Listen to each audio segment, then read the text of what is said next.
अस्सलामुअलैकुम, मैं ज़रा देख रहे हैं ज़रा किचन यूट्यूब चैनल। आज हम बना रहे हैं जो मोमोज़ के साथ चटनी खाई जाती है, वो हम आज बनाएंगे। तो चले बनाना स्टार्ट करते हैं। सबसे पहले मैंने टमाटर लिए हैं, इनको ये मैंने मदानी कट कर लिया। इनको बस खुश के मैंने लाल मिर्चें ली हैं, नमक लिया मैंने, टमाटो केचप लिया है, लहसुन की चंद कलियाँ ली हैं मैंने, चॉप किए हुए मैंने गाजरें ली हैं, चॉप की हुई शिमला मिर्च, चॉप किए हुए प्याज। तो लहसुन, टमाटर और जो सी ये खुश्क लाल मिर्चें हैं, इनको हम बॉईल कर लेते हैं। तो चले बनाना स्टार्ट करते हैं। तो टमाटर ऐड करने के बाद ये लहसुन, हमने जो सी लहसुन की कलियां ये ऐड कर देनी है। तो अच्छे से हमने इनको बॉईल कर लेना है, इनको हमने ऑफ कर देना है। इनको हमने थोड़ा सा ठंडा करके इनको ब्लेंड कर लेना है, इनका पेस्ट तैयार कर लेना है।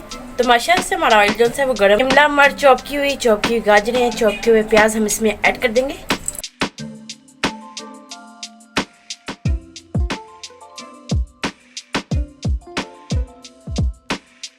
इसमें नमक ऐड कर देना है, तो केचप लिया ये ऐड कर देना। हमने पेस्ट रेडी किया, ये हम इसमें ऐड कर देंगे।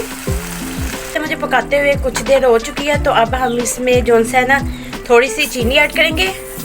इसमें 1 टेबलस्पून ही विनीगर ऐड करना है, टेबलस्पून ही हमने सोया सॉस ऐड करना है। इसे पका लेना है, कर देते हैं, इसे डिश आउट कर देते हैं। ये हमारी चटनी बन के रेडी हो चुकी है। मोमोज चटनी ये इंतहाई मोमोज के साथ अच्छी लगती है, तो बनानी इजी है।